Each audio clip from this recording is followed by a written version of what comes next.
noticias de hoy en Estados Unidos. A las 7:07 de la mañana le damos un vistazo a la primera página del USA Today. Biden se acerca a los 270 votos electorales y Trump empieza a contemplarla y mirar hacia las cortes, ir hacia las cortes. El Washington Post en esta mañana, cuando Biden se acerca a los 270 puntos, Trump da señales de que lanzará una batalla electoral. The New York Times en esta mañana, a todo lo ancho de su página, Biden se aproxima a la victoria en los estados cruciales y Trump reta con el conteo de votos. A ver, ¿cuál es la situación planteada? Cuando vemos acá el mapa de los Estados Unidos, adjudicándose Michigan, Biden llega a 264 votos. Esto está desde las primeras horas, las horas finales de la tarde de ayer. Es decir, está a escasos 6 votos de los 270 necesarios para ser presidente. Donald Trump tiene 214 votos electorales, es decir, está a 56 votos de llegar. Esto quiere decir que tiene una situación bastante cuesta arriba. Y la decisión crucial estuvo en Michigan y en Wisconsin. Los seguidores de Trump, la estrategia de Trump es parar el conteo de votos. Y el argumento que ha soltado Donald Trump es que de repente los votos que aparecen son un robo. Las protestas, según leo en este despacho de Associated Press, se registraron mientras el presidente insistía, sin pruebas, de que había graves problemas con la votación y el escrutinio, y los republicanos presentaban demandas en varios estados sobre las elecciones. No vamos a dejar que roben las elecciones, decían los partidarios de Donald Trump. Y el detalle está en algo que ya se había insistido. Si los republicanos votaban presencialmente el día 3, esos votos se iban a contar de primero. Iba a aparecer Donald Trump de primero, pero los demócratas votaron en su mayoría por correo. Esos votos no es que han aparecido, sino que han sido contados. Y allí es donde está la situación crucial. Leo acá, mientras buena parte del país dormía la mañana del miércoles, la ventaja del presidente Trump en estados clave comenzó a disiparse y fue entonces que comenzó el flujo de desinformación en Internet sobre el proceso electoral. Un cúmulo de más de 100,000 votos que obtuvo el candidato demócrata Joe Biden en Wisconsin fue tachado como evidencia de corrupción descarada por un usuario de Twitter. Las boletas aparecieron mágicamente, aseguró otro, que es el criterio de Donald Trump. En realidad, la remontada matutina de Biden en Wisconsin fue simplemente el resultado de contabilizar los votos anticipados y en ausencia. Con el resultado de la elección presidencial aún en el aire, Trump y sus simpatizantes aprovecharon y propagaron desinformación por Internet sobre los votos por correo y en ausencia emitidos de manera legal en estados reñidos. Los utilizaron para respaldar las acusaciones infundadas que el mandatario hizo en una transmisión en vivo en las primeras horas del miércoles, cuando acusó que intentaban robar la elección. Estamos hablando, él pidió ayer de parar el conteo en Pensilvania en 3 ocasiones, y en 3 ocasiones la Corte de Pensilvania dijo que no, que continuaba el conteo. En entrevistas que hemos realizado en Conexión y que tuvimos ayer acá en Día a Día, como candidato el presidente Trump puede pedir el reconteo, ese es su derecho. Parar el conteo es lo que no puede llevar adelante. Tal como están las cosas, pues solo restan 6 votos, como decíamos, para que Biden pueda ser presidente. Y está en juego, hasta ahora, 15 votos electorales en Carolina del Norte, 16 en Georgia, 20 en Pensilvania, 6 en Nevada y 3 en Alaska. El detalle está en que ya Nevada se ha adjudicado para Joe Biden. En otro contexto, el candidato que está en segundo lugar habría reconocido la imposibilidad de remontar la cuesta y habría reconocido pues su derrota, y todo se resolvería en santa paz. Ya Donald Trump había preparado el camino para decir que impugnaría y que habría fraude, y llegó a decir algo fuerte: no puede ser que un tipo como yo, pierda ante el peor candidato que ha habido, en alusión a Joe Biden. Eso nos augura pues que el presidente Trump va a pelear sencillamente hasta el final. Más allá del tema político electoral, hay una noticia en la cual hay que detenerse. Estados Unidos fijó récord de casos de COVID durante la batalla electoral. El miércoles se estableció otro récord de casos nuevos de coronavirus, luego que estados en todo el país registraron sus niveles más altos hasta la fecha, resaltando la engorrosa cuestión que enfrenta el ganador de las elecciones. Los crecientes casos y hospitalizaciones reflejan el desafío que el presidente Trump o el ex vicepresidente Biden tendrán que enfrentar en los próximos meses por la pandemia, al acercarse el invierno y las fiestas navideñas. Son las 7:14 de la mañana, luego de haber leído para ustedes la información en Estados Unidos.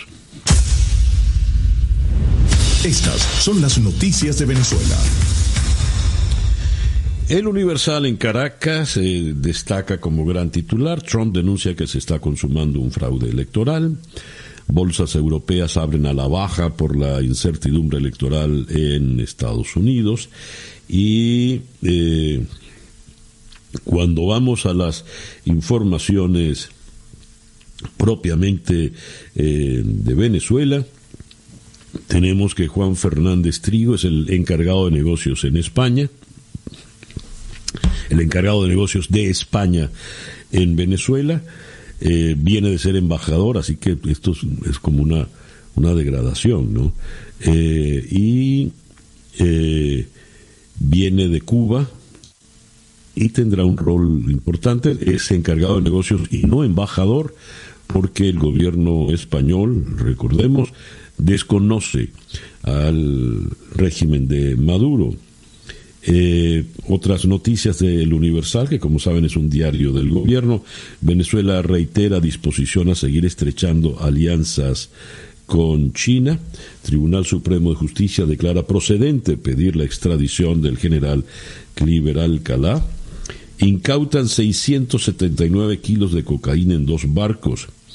679 kilos de cocaína que estaban en 2 embarcaciones con bandera venezolana fueron incautados en la costa suroeste de Puerto Rico por autoridades de Estados Unidos.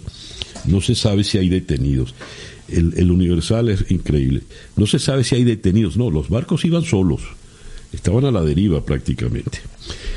Tenemos también la primera página del diario El Nacional, su gran titular de hoy: estados que aún cuentan votos decidirán quién ganó las elecciones en Estados Unidos. Los márgenes entre los candidatos son estrechos. Curioso el titular: en Estados Unidos, como me escucharon, prácticamente Joe Biden es el ganador. En el Nacional de Caracas, contando con el ánimo de muchos venezolanos, no destaca el hecho, solo dice: los estados que cuentan decidirán quién ganó las elecciones. Más, como habíamos comentado y se insiste acá, es muy difícil remontar los votos electorales para el presidente Trump. También destaca el diario El Nacional como segunda noticias más importantes: Facebook es la red social que más ingresos percibe por usuario, por delante de Twitter, Snapchat y Pinterest. parece que es importante esa noticia. Y más abajo es que tenemos la consulta popular dispondrá de 4 canales digitales para facilitar la participación. El diputado Williams Dávila señaló que las plataformas estarán protegidas para garantizar que el voto secreto y universal no sea utilizado por el régimen de Maduro para perjudicar a quienes expresen su opinión en el proceso. Y no abandonan la protesta. Docentes y personal de salud manifestaron este miércoles frente a la sede del Ministerio del Trabajo, que está ubicada en Plaza Caracas, para exigir mejoras salariales y condiciones dignas. El dirigente sindical Pablo Zambrano indicó que continuarán con las acciones de calle y que están evaluando llevar a cabo un paro nacional de hospitales si el régimen de Nicolás Maduro no les ofrece respuestas en el corto plazo. Esto está en la primera página del Nacional. A propósito de la protesta de ayer, en el estímulo leo: trabajadores de salud y educación piden ganar más que $1 al mes. En Florida, por ejemplo, en las elecciones, porque no solo se estaba votando por el presidente y senadores y representantes, sino también puntualmente en algunos estados por algunas normas. Se aprobó que en Florida el salario mínimo es de $15 la hora. Pues bien, en Venezuela los trabajadores de la salud y la educación ganan $1 al mes. Piden un sueldo de $600. En este momento tan solo reciben $1 al mes. Las condiciones de los trabajadores venezolanos empeoran día a día y a pesar de las protestas no reciben respuestas a sus exigencias. Y ese es el detalle. El régimen no les da la cara, no les hace caso, no les interesa. El punto de concentración fueron las adyacencias de la maternidad Concepción Palacios, y allí desde tempranas horas se empezaron a agrupar ambos gremios para exigir sus derechos. No solo los trabajadores estuvieron presentes, también un grupo de colectivos empezó a dar vueltas cerca de la zona con actitud intimidatoria, aunque no hubo enfrentamientos. En otras noticias importantes, tenemos que el canciller de Irán está en Venezuela. Información de la agencia Reuters. El canciller de Irán, Mohammad Javad Zarif, llegó ayer a Venezuela, su más estrecho aliado en la región y al que ha auxiliado en medio de una grave crisis de suministros de combustible.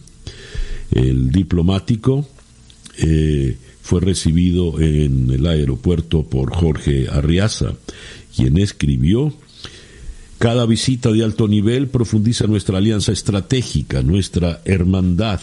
Cumpliremos una intensa agenda durante su estadía. Julio Borges, el canciller del gobierno interino, destaca por su parte: preocupa que esta gira del canciller de Irán se dé en el momento en que cesó el embargo de armas sobre Teherán y en medio de declaraciones en las que voceros de Irán han manifestado su intención de comercializar armas con países aliados. A su vez, Borges señaló que Irán está penetrando cada vez más en Venezuela. Dice Borges: esta es la mayor amenaza para la región. Esta alianza Teherán-Caracas puede socavar la paz y la estabilidad no solo de América Latina, sino también de Occidente. Lo que vemos con Irán es lo mismo que veíamos hace unos años con Cuba, un país que prácticamente está penetrando todos los espacios de Venezuela. Ya no solo es intercambio de gasolina, alimentos, oro, sino de influencia en la Fuerza Armada venezolana, e incluso tenemos información de que Irán está detrás de la llamada ley antibloqueo. Maduro, insiste Borges, se encuentra sentado sobre un trípode que tiene 3 patas. Cuba, que le da todo el apoyo en materia de represión e inteligencia, a Irán, que ahora toma la partida y le está dando apoyo en tecnologías de control social, evasión de la presión internacional y más, y por último está el crimen organizado, que es toda la economía negra con la cual se financia la dictadura. Esto lo dijo Julio Borges. Y Michael Cossack, subsecretario de Estado para Asuntos del Hemisferio Occidental del Departamento de Estado de Estados Unidos, también criticó la visita del canciller de Irán. Qué día tan intenso para el canciller de Irán, Zarif, y Jorge Arriaza, ocupado comparando las mejores prácticas para reprimir a sus ciudadanos, cómo saquear y dilapidar los recursos de su pueblo. ¿O se trataba más de difundir el terrorismo en todo el mundo? Eso dijo con marcada ironía Michael Cossack en un tuit. Y hablando de Estados Unidos, leo en el Nacional, Estados Unidos recomendó a sus ciudadanos aprovechar la apertura de vuelos para abandonar en Venezuela. La Embajada de Estados Unidos para Venezuela se refirió a los recientes anuncios del INAC, Instituto Nacional de Aeronáutica Civil, sobre la reanudación de vuelos hacia algunos destinos. Al respecto, la sede diplomática recomendó a sus ciudadanos que se encuentran en territorio venezolano abandonar el país cuanto antes. Los ciudadanos estadounidenses en Venezuela que requieran servicios consulares deben tratar de salir del país lo antes posible y de la manera más segura, además de comunicarse con una embajada o consulado estadounidense en un país vecino, regresar lo antes posible a los Estados Unidos. Y cerramos con esta información. Denuncian que diputados del régimen usan la ayuda humanitaria con fines políticos. Carlos Valero, diputado a la Asamblea Nacional, denunció que el PSUV violó los principios de neutralidad e imparcialidad de la ayuda humanitaria, presuntamente utilizada para la campaña electoral que el régimen instó para el 6 de diciembre.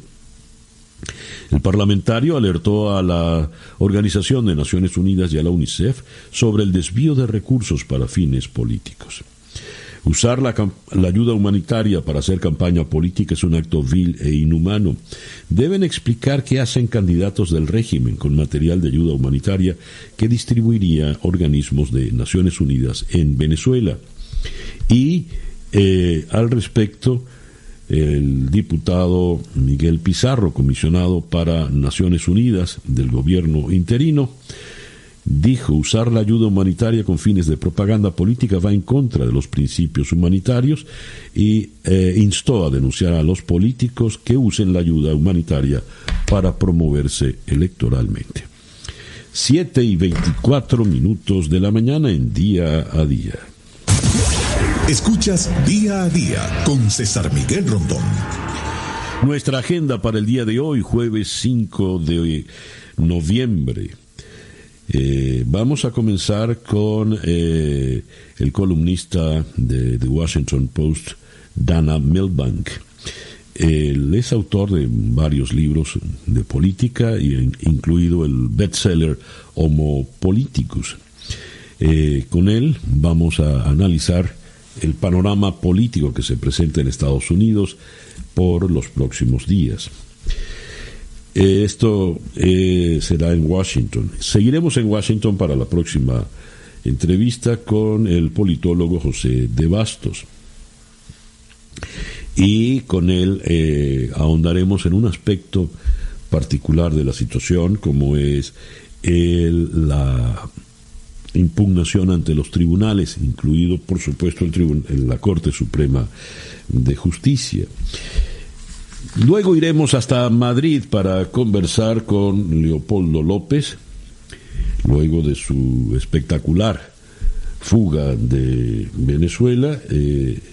Vamos a entrevistarlo en tanto el comisionado presidencial del Centro de Gobierno. A la sazón esto es prácticamente un cargo como de vicepresidente, es el segundo hombre del gobierno interino. Con él hay mucho de qué hablar. Después de Madrid regresaremos a Washington para conversar con Eric Altieri, director ejecutivo de la Organización Nacional para la Reforma de las Leyes de la Marihuana. La marihuana legal se está convirtiendo en la norma en Estados Unidos a medida que se aprobaron en Arizona, Mississippi, Montana, Nueva Jersey y Dakota del Sur, que se suman a los 44 estados que ya permiten la marihuana con fines médicos o recreativos. Luego iremos hasta San Juan de Puerto Rico para conversar con el analista político puertorriqueño Leo Aldrich. Los puertorriqueños votaron el martes a favor de que la isla sea un estado de los Estados Unidos. Con 52,34% de los votos, según la Comisión Estatal de Elecciones, los puertorriqueños quieren ser el estado número 51 de la Unión. Luego vamos a la ciudad de Nueva York para conversar con Alejandra Cárdenas, directora de Estrategias Globales del Centro de Derechos Reproductivos. El derecho al aborto en las elecciones de Estados Unidos. Luisiana votó a favor de una enmienda constitucional que dice que los derechos previstos no pueden interpretarse como unos que aseguren o protejan el derecho al aborto. El tema sigue siendo polémico en Estados Unidos. Luego vamos hasta Filadelfia para conversar con María Santana de CNN para evaluar la situación en este polémico estado. Después iremos hasta Atlanta, en Georgia, para conversar con Miguel Ángel Antoñanzas, también de CNN. Con él repasaremos la situación en ese estado y cerraremos en Charlotte, Carolina del Norte, con Michael Roa, también de CNN. Esa pues nuestra muy apretada agenda para el día de hoy, jueves 5 de noviembre. Y ya son las 7:28 de la mañana. El editorial con César Miguel Rondón. Sin duda es peligrosa la visita de este canciller Mohammad Javad Zarif en Venezuela. Se supone que para en Venezuela en una escala de su viaje hacia La Paz, Bolivia, a donde asistirá a la investidura de Luis Arce como nuevo presidente, y que luego pasará por La Habana. Pero en Venezuela, ¿de qué va a hablar? Ya Nicolás Maduro había dicho estar dispuesto a comprar misiles.